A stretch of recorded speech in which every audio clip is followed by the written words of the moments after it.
Going from an RN to a nurse practitioner is the most common "should I go back to school" question that nurses make. Here's the honest math. Nationally, the median nurse practitioner makes $132,000 a year, and the median RN makes $97,550. That's a $34,750 increase, about 36%, according to the Bureau of Labor Statistics. But per hour actually worked, it's a little bit closer to 22%. And once you count what the degree costs, it takes about 5.5 years from your first day of class to come out ahead. 36%, 22%, 5.5 years. Let me show you where each of those comes from, because the one that matters to you depends on what you make right now. First things first, these are federal numbers. The Bureau of Labor Statistics May 2025 survey, the national medians. Registered nurses are at $97,550. Nurse practitioners are at $132,300. The gap of $34,750 a year. Two things about that number before you plan your life around it.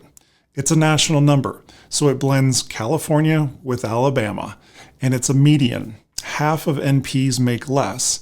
The 25th percentile of NP make about $118,000, which is still $20,000 more than the median RN. So even the low end of an NP pay clears the median or the middle of RN pay. That alone is a pretty good reason for pursuing the advanced degree. Now the version nobody shows you. The BLS annualizes every salary at 2,080 hours, which is 40 hours a week. Most bedside RNs work 312s, which is 1,872 hours per year. Divide the RN median by the hours an RN actually works, and you get $52.11 per hour. Most NPs are salaried on something like 40 hours a week and often work more. $132,300 over 2,080 hours is $63.61 an hour. So per hour of your life, the increase is $11.50. 22%, not 36. You're getting paid more and working more hours, and the headline number hides the second half. One more comparison that stings a little. A $50 an hour RN who picks up one extra 12-hour shift per week grosses $135,000 a year, more than the median NP. That's not an argument against becoming an NP. The extra shift is optional for the RN, and the NP's hours usually aren't. But it tells you the premium is smaller than the salary websites make it look to be. Let's look at what it costs to become a nurse practitioner. I ran the default MSN path through Gemma's credential ROI calculator. A $60,000 for 30 months working 75% of your normal hours while you're in it.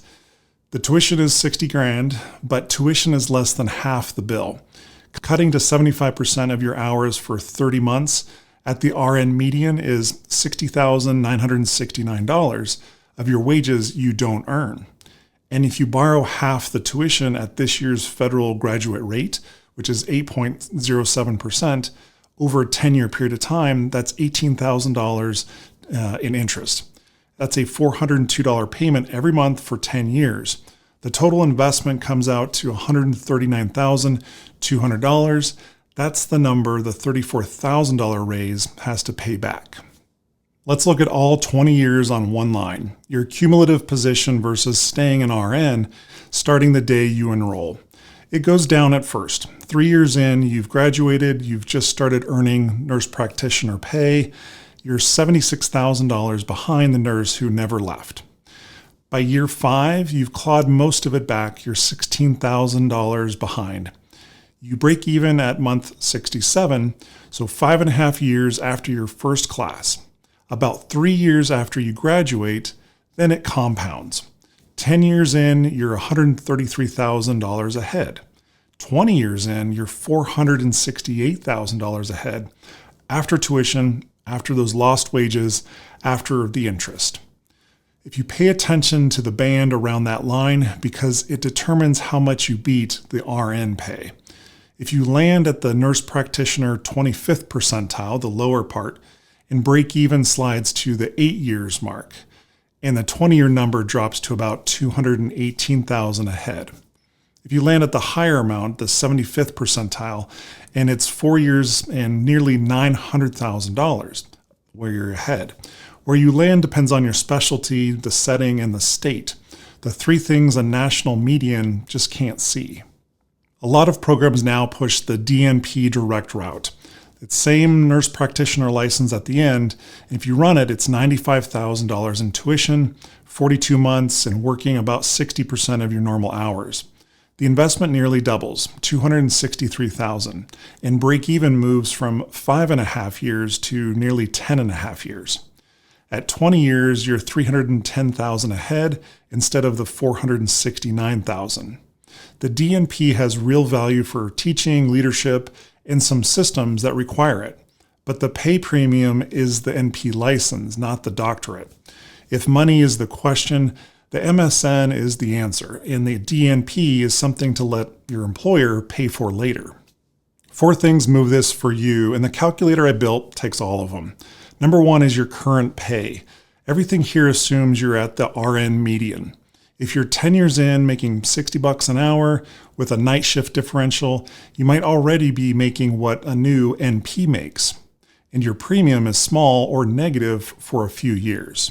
That's the single most important input. Number 2 is specialty. Psych NPs and acute care NPs tend to sit above that median. Some primary care roles sit below it. There's the national median, there's every specialty, and one number.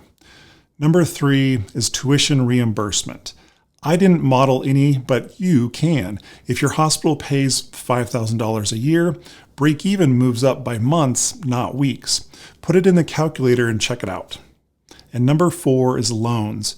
Under the July 2026 federal rules, nursing master's programs currently fall under the professional degree cap. It's $50,000 a year for a $200,000 total. A $60,000 MSN fits comfortably within there. The CRNA video is where that cap starts to hurt, so check that video out if you haven't already.